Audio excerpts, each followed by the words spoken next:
And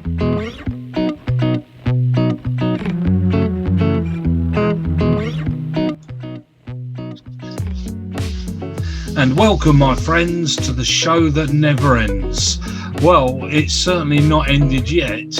We're recording this on the Tuesday night after the England game, and the Sweden-Ukraine game is still on. They're in 10 minutes into extra time. I've got it here, so we can start talking about the other games and then get to this one, and then we can sort it all out and put it out there tomorrow morning, ready for you all to be fascinated listening to mine and Kieran's opinions on all of these games. And did you know there's only ever once before been a game where both teams have scored more than 3 goals each? Only once more, back in 1960. Weren't we privileged? Where shall we start? Do you want to talk about yesterday's, or shall we start with the least important, England? Yeah. Should we just go in chronological order? Yeah, we'll do that. Yeah. So it was first Spain versus Croatia. Yeah. Have to be honest, this is the one that I didn't watch. Right. Okay then. Good shot. So you're going to be riding on my opinions then, in that. Yes, but of course I did. Of course, as per I do see the wave. Yeah. Something like that. Yeah. Pretty much. Well, the first thing to say is the own goal. Fabulous. Yeah, brilliant. Really good. Haven't seen such a good own goal in my life. That was horrific. I mean, he put a really nice curl on it as well. Yeah. Just to spin off the boot of the goalkeeper, you know. Slotted into the corner, didn't it? Quite nicely. It was a beauty. It was a beauty. Yeah. But you have to say, thank goodness it didn't finish 1-0. The game, if that had been the winner, that would have been a laugh. Forever on YouTube, forever would people in Spain and Croatia remember that goal, and that would have been very upsetting. The other one, funny goals, was Spain scored a goal when Croatia stopped for a drink, which I thought was really... I don't know, did you see that bit where all the Croatian players were out of position? I'm assuming that was the Ferran Torres goal, where it was a free kick and they just punt it up the other side of the pitch. Yeah, and because all the players have gone running off for a drink. I mean, they weren't supposed to, but they all sort of, and they just sort of turned round to come back and boom, up it was there. I think it has to be said, all the Spain goals I felt were quite soft, very avoidable from a Croatia point of view. Yes, they did have a number of chances, though, Spain. And the game had everything, including the right team losing. How Croatia were in extra time. In extra time with 3 goals, playing like that, it just didn't make sense, because they weren't even in the game for most of it. They had a little pocket. But that wasn't even when they scored the goals. That was the daft thing. Who's Pedri? Barcelona. I think he's either 18 or 19. Plays for Barcelona. Tipped to be the next Iniesta/Xavi. He was brilliant. I have to say, he stood out, and I thought he was brilliant. So he plays for Barcelona, does he? Well, that you can kind of tell. Yeah, he was. Yeah, he was class. Someone else. Yeah, he was class. Oh my goodness! Can you see the picture of that guy going off, all that strapped to his leg? Yeah, it's quite nice, isn't it? Probably for context, we saw the red cards in the Sweden-Ukraine game. Yes. And it's pretty nasty. How the ref only gave a yellow for the initial foul, to be honest, is quite... Don't know. Morata finally scored a goal. So people can stop threatening such a to go. kill his wife and his family now. He scored a goal.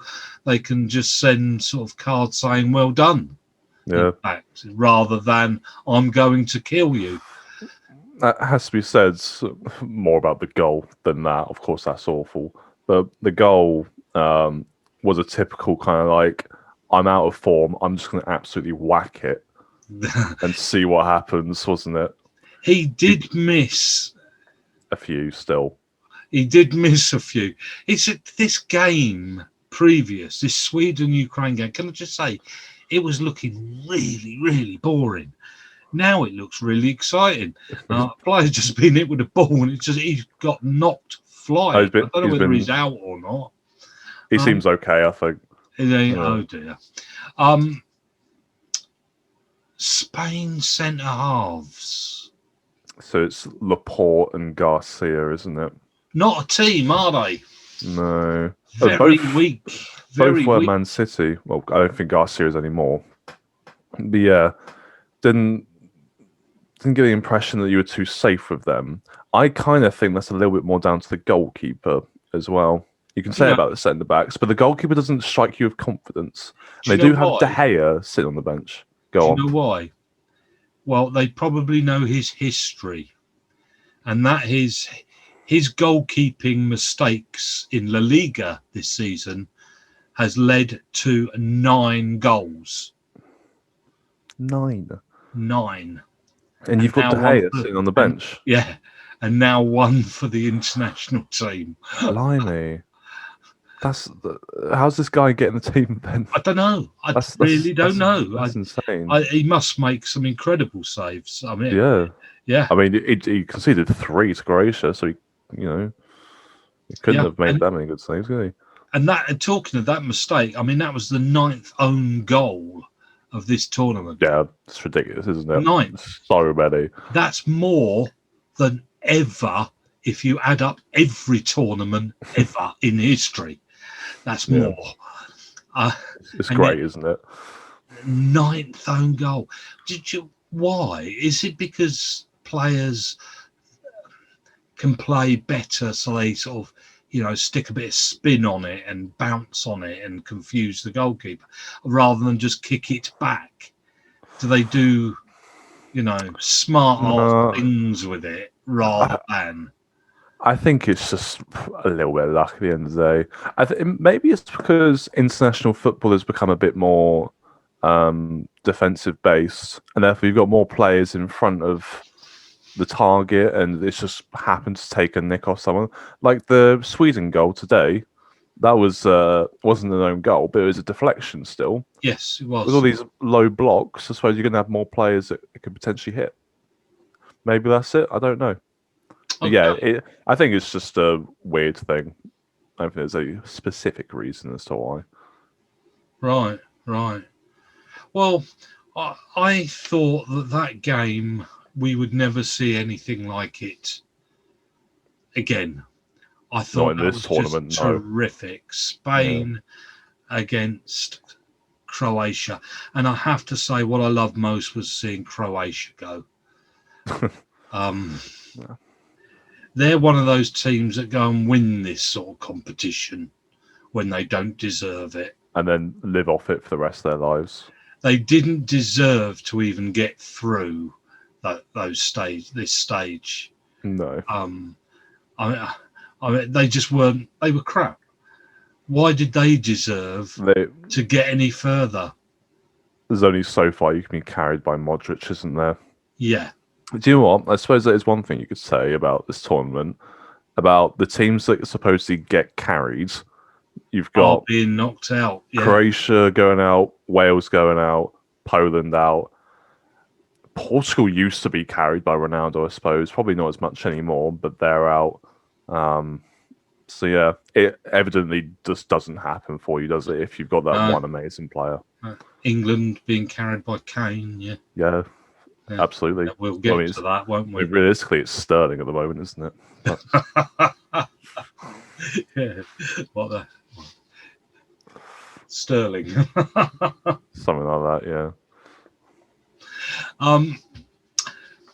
Okay, so moving on then to the An even better game, arguably. well, was it? I don't know, because see, I missed a bit of that. Well, I got home from work to see about the last 15, 20 minutes, and then the extra time, and then the penalties.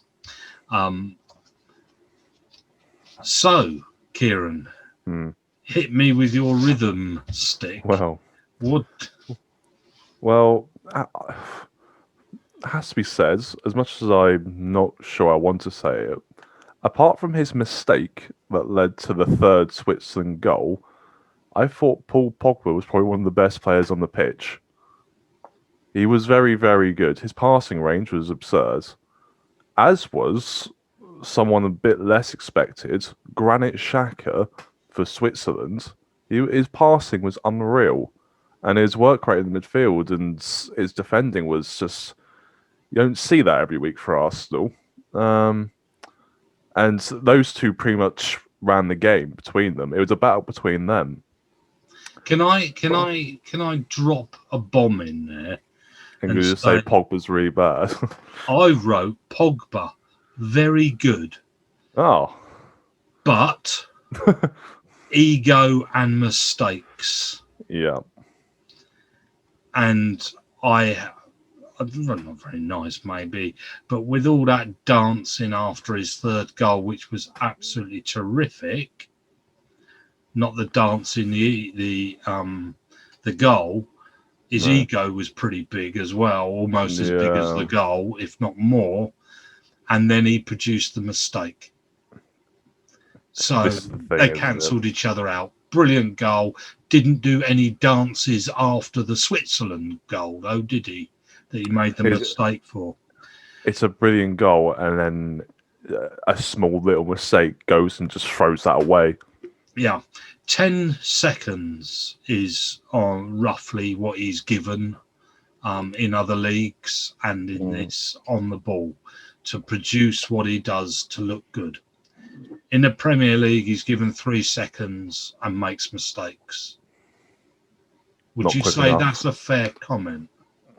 Decision making and pace. Premier League pace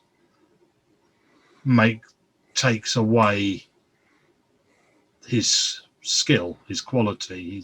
That's why it doesn't show for United, because he doesn't have the time to play with the ball. I think it has to be said also, he has someone next to him who, talk about players who can carry. Kante can carry a midfield, just because if you're not getting the passes clean off to your front men, and it kind of ricochets around the midfield, Kante will win the ball. He just will. And so all the mistakes that Pogba makes are normally cancelled out by Kante, which probably makes him look better. And so he doesn't have that for Man United. He has Fred and McTominay, who can't cancel out anything. So whenever he plays and makes a mistake, everyone's on his back. Right. That's probably what it is, in my opinion. The obvious next one is 3-4-1-2 is how I think France started, by having a look at the highlights, etc. They haven't started in that shape before. But they did it because that's how Switzerland started, by the looks of it. And then at half time, it seemed to change completely into absolutely no shape whatsoever. Understand that. I don't know whether that's the manager cannot manage or the players won't be managed. And either way, it comes down to players who are bigger than their boots. Yeah, I think you don't like to make assumptions about people. However, obviously Pogba, Mbappe, you get the impression has a pretty big ego. I've got There's a few. thinks he's big, and I wrote down that when he missed his penalty, you never saw another French player for a very long time until one just came over, patted him on his back once until he walked off. None of them. I mean, even Mr. Spain, when the goalkeeper let that ball in, all his players were straight over to him saying, don't worry, don't worry, don't worry. And when he made the next save, they were all clapping him and, trying to boost it. When Mbappe missed that penalty, they weren't interested. Yeah. And I thought that said an awful lot. Actually, I think we saw a Spain full of great players that didn't play as a team. They were playing Switzerland, for goodness sake. France are the team for the France were playing Switzerland, for goodness sake. Yeah. I'm not putting Switzerland down. I'm putting France up by saying France lost to Switzerland, for goodness sake. Mm. If England lost to Switzerland, it wouldn't be quite right, but, but France losing to Switzerland? I mean, yeah, it shouldn't happen, should it?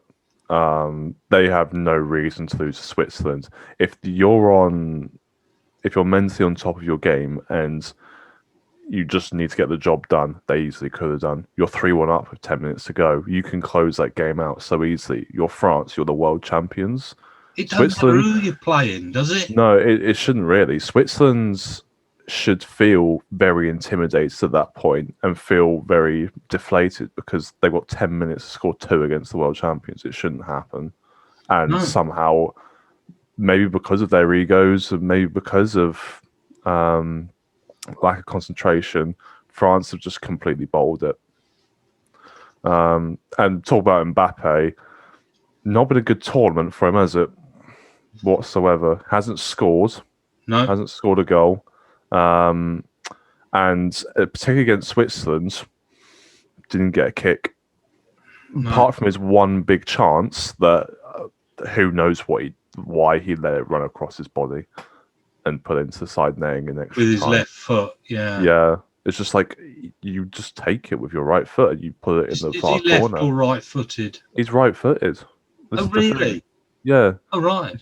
It was just so much obvious thing to do, and mentally he just capitulated. And it's weird to say that because he's a world champion.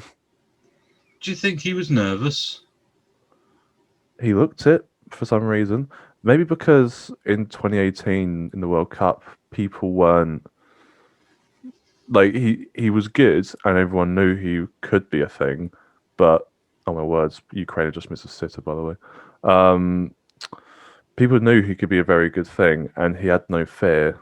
Whereas in this tournament, everyone's expecting him to be potentially player of the tournament, and he hasn't produced anything. Does this tell teams like Manchester City he isn't what, he plays in France. We've just seen a player that plays in France and looks good, so don't worry about it. I mean, Liverpool are heavy links to him at the moment as well. I think it has to say something about his character more than anything. If he doesn't have anyone really go up to him after his penalty and tap his head, whatever, the fact he plays for PSG, I think it has to say something about a player. I'm sorry, it just does. How old is he? 22, 23. Oh. Hopefully it's just like his advisors or whatever who are greedy for him and it's not really his big decision. But you just get an impression that because you play for that club, like you don't go to the club because you supported PSG when you were younger. Do you know what I mean? You don't go there because of its history or because of where they could go, you go there because you're going to get paid an awful lot of money. And so I'm not convinced his head is completely in the right place for football. He needs to go to a club that, care about football more. Liverpool. But then it'll cost 200 million to get him, and this is not Is realistic. he worth it? I'm not sure it is. We haven't seen it, have we? If you're Man City, Haaland is the better bet. Yeah, my opinion. Interesting that we talked about how many number 9s are actually came to this tournament. Because have you got anything else to say about France or Switzerland? Well, about France, hugely disappointing they have been. Switzerland, fair play. Like it's another example of what without team spirit and determination, motivation. But at the end of the day, that is why they won, because France didn't put in that motivation and determination to win. Yeah, very odd, very odd. There are players dropping left, right, and centre on this football pitch. People are getting injured left, right, and centre. Is there going to be anybody left to play England? Yeah.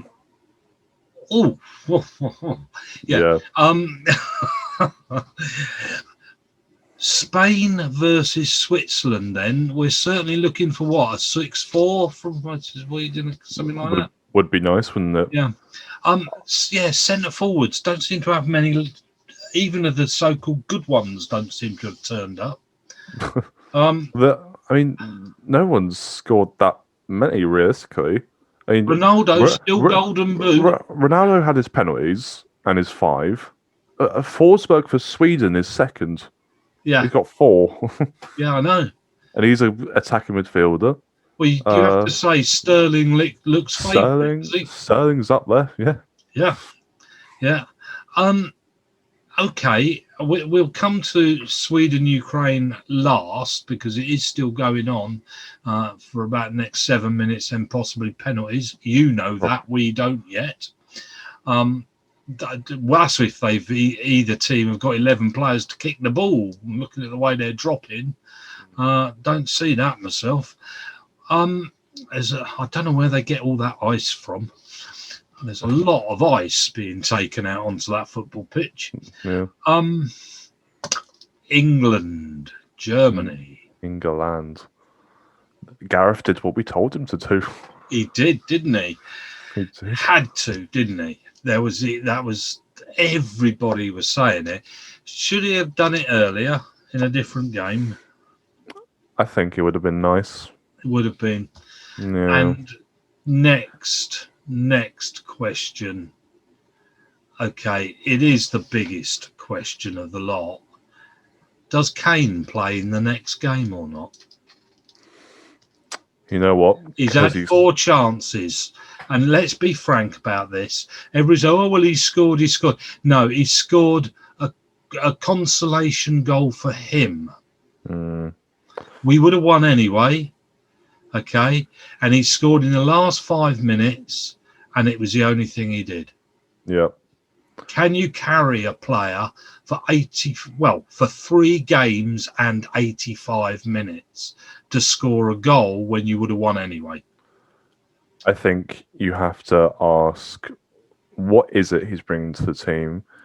He is captain, therefore, is he bringing his leadership skills? From our point of view, no, he's not. Is he bringing enough to provide for the players around him in like the build-up play, or in terms of keeping the defenders occupied? No, he's not. Would someone else do more than he would and get involved in the game more? Yeah, probably. Who? Well, this is the next question, isn't it? We have Calvert-Lewin didn't even make the bench, which suggests that Southgate is not interested in him. Why did he take him? You don't know, do you? Rashford has barely played this tournament, so Evan probably doesn't have a lot of confidence in him. It was a good suggestion from Nathan earlier, brother, who suggested Sterling go up front.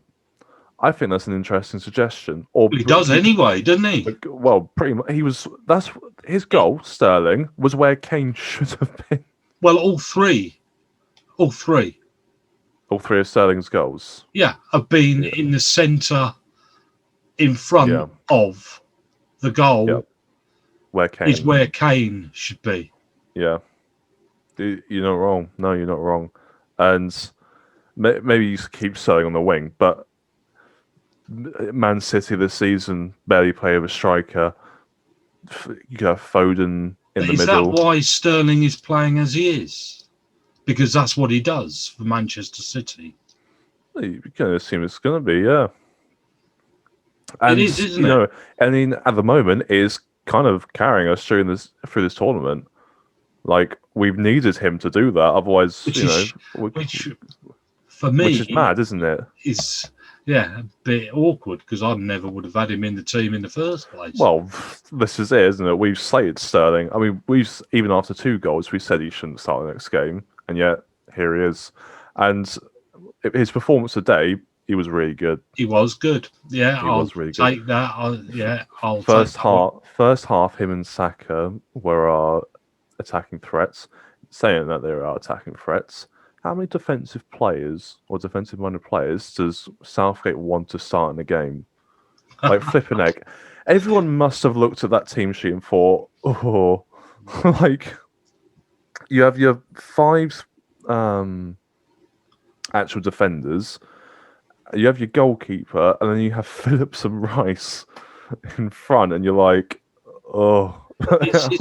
It is his style of football, though. It's his style. You've either got to take it that he's going to get a 0 with the hope of getting a 1, or you don't take it at all. And the fact is, well, France aren't there, Portugal aren't there, and Germany aren't there. So much for the group of death. They're dead. Yeah. Well, the 3 favourites for this tournament are all out. Yeah. But we're in, and we haven't let a goal in. No. And so Gareth has, I call him by his first name because I can't remember his second name. Just call him Gareth. He's got it right, has he? I mean, I hate to say, he has sort of got it right in that, am I happy with it? Well, no. Not really. I'm not happy with it. If I had to watch England week in, week out, well, I wouldn't. I'd support another team. But if I can bear to put up with this for 7 matches and we walk away with the trophy, I suppose I will. Completely. I mean, the thing with this style of play and all that is we assume it catches up with us at some stage. It will, won't it? It's got to, isn't it? This is why we, criticize it, because we feel like it will catch up with us at some stage. We rode our luck, didn't we? Yes. I mean, flipping Werner had his one-on-one in the first half. That if he had scored, then it would have been a really good finish, but it was still a one-on-one nonetheless. And then Muller. But there was that brilliant save as well by Pickford, just tipping it over the bar. I mean, I was going to look up actually what they said about expected goals, because I would be interested to see, because I was going to pick up this point. That Ukraine have scored in the last minute. Oh, well, it looks like we're going to know what who we're going to be playing then. I'm glad they're going to win it, because I thought Sweden have been shocking. They just haven't bothered. I mean, they were actually wandering around the pitch, completely uninterested at one point, and he went down with cramp. And I thought, well, how come he's gone down with cramp? I walked further into the kitchen to get a cup of coffee. Expected goals, see, this is it. For England, it was 1. Where are we? Sorry. 1.35, and Germany was 1.36. Now, I would disagree with that actually, because I expected ours to be nearer, well, I suppose 2, Yeah, because nearer to. what I was going to say is the German chances, although looked bigger, were less chance of scoring than the 2 goals.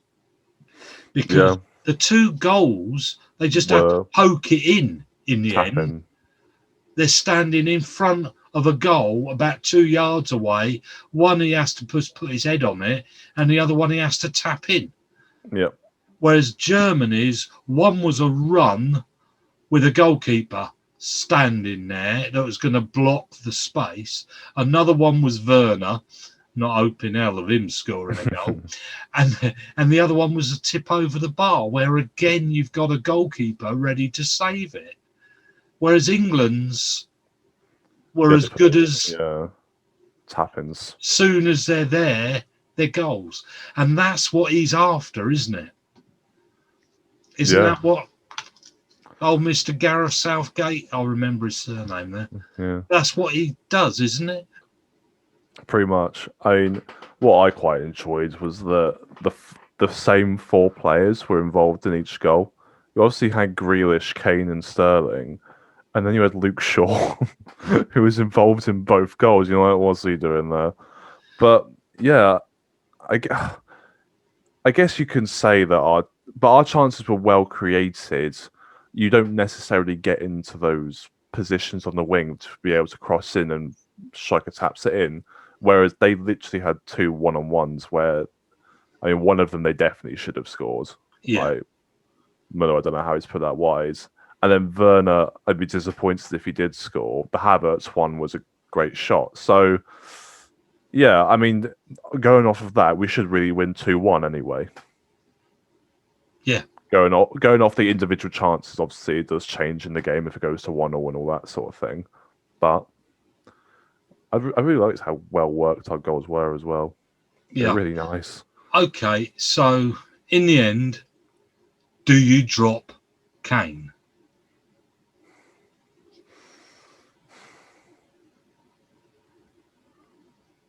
Yeah. I would. Because if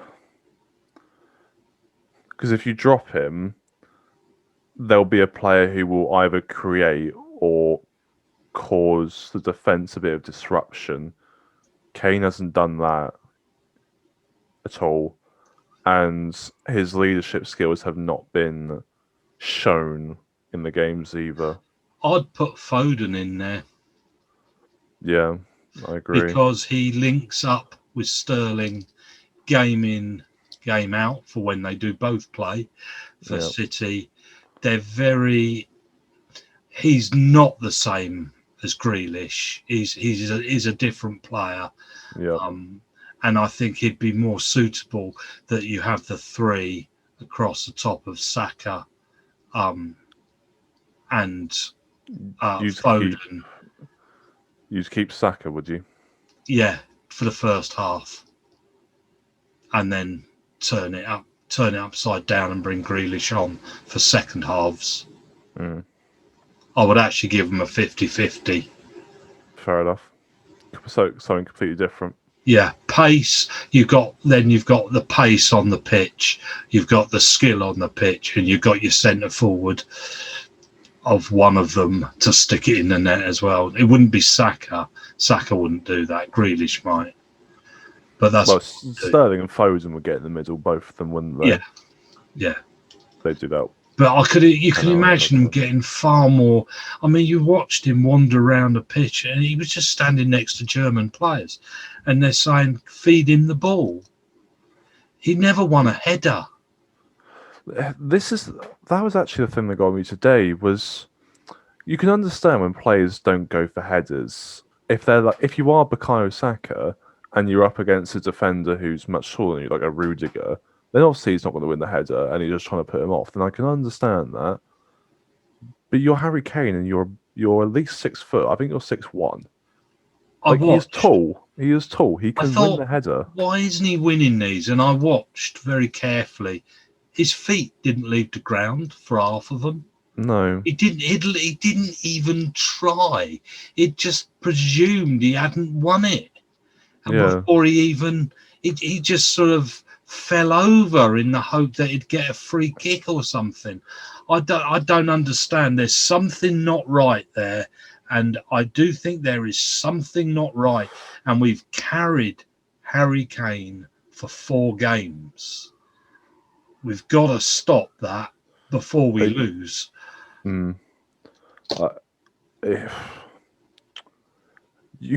Gareth surely sees it though as well, because actually, the person who I loved who was seeing this as well, that showcases that Kane has not been good enough. But do you see Boris Johnson's reaction to the goal? No. So Boris was watching it, and he was like, "Oh, Harry Kane has scored. He's taking his time. I need to get into this tournament." It's just like even Boris knows that Kane has been. Can't. Yeah, anybody that says, "Well, there you go. We knew it was right for him to be there." No. Whoever was there would have scored. Yeah. And you say, "Oh, yeah, well, he was." Yeah, well, where has he been the rest of the time? Okay. Any player that anybody else you want to mention? Mr. Goalkeeper, I wouldn't have played him from the beginning. In the sense of before the tournament began, but I thought, well, now I think he's booked his place for the World Cup. I wouldn't give a monkeys about what he does between now and then. It is weird, tell him he's the first goalkeeper ready for the World Cup. Yeah, it's weird, isn't it? Because for Everton, he looks quite suspect a lot of the time, whereas for England, he looks so solid. Yeah, his passing's really good. Well, he looks like the best goalkeeper in the world, doesn't he? Yeah, he looks as good as Neuer down the other end, didn't he? Yeah, he was fantastic. I thought flipping it, Maguire again was pretty good. Kyle Walker played a much better game than he did before. Yeah. He's still. I did have a few little worries about Walker, but on the whole, there was a few times where he showcased his versatility as the third centre back in needing his pace to kind of get in between him and had the ball and Havertz kind of thing. So I thought that was very good. Trippier, I didn't think offered a lot down the right. Whereas Shaw, I thought offered a bit more. Obviously, you can say because he got the assists, etc. But he did offer a bit more. Phillips, I thought was good, but Declan Rice, I thought was not. So I thought good. Phillips was in trouble when he got booked. Yeah, I thought he was in trouble. Well, both of them got booked within the first 20 minutes, didn't they? But at least they disappear. The yellow cards go at the end of the quarterfinals. Do they? So they get a clean slate. Yeah. So, in fact, they can't now. No. It can't have any effect now. Of course, because they played so many games together, I don't think he would change it. But I just don't like the idea of Phillips and Rice. I still don't. Because I think Rice in the last game carried Phillips a little bit, and I think Phillips carried Rice a bit in this game. And people can say that's a good thing, but I don't know who you drop. I'm assuming you drop Phillips, but I don't think Rice was very good today. Right. Well, I think he will leave it exactly the same. He will leave it, yeah. Well, completely the same team. Yeah.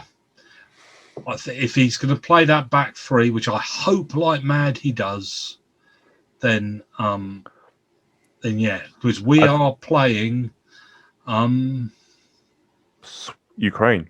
Ukraine won their game 2-1. 2-1 in extra time. What did you think to Ukraine? I think we have to be very confident going into that game. Ukraine versus Sweden was very pinball in the midfield. None of them could keep the ball for. It made it very interesting because it meant that they had to be very direct and they had to take pot shots from outside the box. They had to, get it out wide quickly and whip it in. But they couldn't keep the ball for 5 passes or more. Either of them. I suppose because they both know that they're both teams that you can get at. Whereas with England, I imagine Ukraine will sit and they won't try and attack probably at all. We have to remember as well, their best players are West Ham's substitute winger and Zinchenko for Man City, who probably gets bumped up because of the Man City players. So I'm not worried about them whatsoever. That's a bad thing to say, isn't it? Dangerous thing to say. It's a very dangerous thing to say, but they didn't impress me. Okay. Well, I hope we don't end up with Sweden, because if it was going to be boring, that'd kill the game. Sweden, I thought, was shocking, and I'm glad they're out. I've never seen... if they'd gone through, I don't know what they were doing there. They didn't look interested, in all honesty, in playing football. I don't know what they were doing there. I really don't. I mean, if that is how they're set up to play against Ukraine, yeah, then they're taking the mickey on playing football, aren't they? I mean, that's them against Ukraine, for goodness sake. And I thought, I don't know where they're. Yeah, I don't know where they're ranked, but Ukraine can't be high, can they? No, if that isn't a team that they're supposed to be favourites against, who is? I'm not suggesting Ukraine will aren't a little bit dangerous, but it serves them right. I think that whole setup, the way they were playing, served them right. Yeah, I say, and I think it serves anybody right if England go and try and play that sort of game against Ukraine. Then it would serve us right if we get kicked out as well. This was a thing I said today. It would be so exciting if we had a exciting match. I know it doesn't really happen too much in international football, but if we had that rock and roll football style where you go out and press high and you kind of try and suffocate teams almost, then I think we'd be incredible to watch. But we don't do that, so it's whatever. But we're going to win the Euros, so it's whatever as well. Sorry. That was telling me the game's over. No. Yeah. I mean, that's it. I mean, we might go and win this. Well, and any talk of excitement and football, well, there you go. And this is the thing, we have to, if we're going to go out and try and press a team high and, do all the things we know we can do, then against Ukraine is the one. Surely. Well, we finally played a decent team. Yeah, and we beat them. You got a fly in the room, Kieran? Yeah. Same one? No, it's a moth. All right. Doesn't sit still. Oh, and another one. Well, we finally beat a decent team. Yep. I wish we could play a decent team next, because I think we stand more chance against a decent team. What we do know is that the so-called non-decent teams are all the way until the final. Is that right? So it's Ukraine next, and then either Czech Republic or Denmark to get to the final. And it has to be said, the one team I would be scared about facing from the other side of the draw, well, I'd be scared about facing them, yes. But then from the other side of the draw is Italy. I think Italy are favourites. Yeah, Italy have been my favourites from the first game I saw them, and they're still my favourites after 4 games. Most consistent. They don't have a bad game. No. From what I've seen, they play our style, but better. Yeah. They score more goals anyway. Yes. That's exactly it. We are a blueprint of Italy but not quite there. good at it. But we can still believe. We can. Okay, we'll give that a miss here. Now, we're obviously not back Friday because there's no games between now and then. We do have the games on Friday and Saturday. So we'll probably be putting the recording together on Sunday evening, maybe early Monday morning. But we'll be back on Monday. So hope you can join us. You never know. We might be discussing England in the semi-finals. You never know. We live in hope. We live in hope. So. And we'll be discussing the Spain game against who are they playing? Switzerland, yeah. So that, like I say, I think we'll predict a 6-4 for that. No, we got to do our predictions. Quick prediction. Spain now versus Switzerland. I'm gonna say Switzerland 2-1. 2-1. I'm going 3-1. No, I'll go 3-2. There you go. So Spain. So you think the opposite team to me? No, you said 2-1 to Spain. I said 3-2. No, I said 2-1 to Switzerland. Oh, did you? My goodness. Live in hope, don't you? Right. What's the other? Belgium, Italy. Italy. It'll be 1-0 and then pens. Italy will win on pens. Okay, I'll just put pens down. I'm going 1-0 to Italy. Yeah, that's probably quite fair as well. Yeah. Czech Republic. Denmark, because the press love them. 2-1.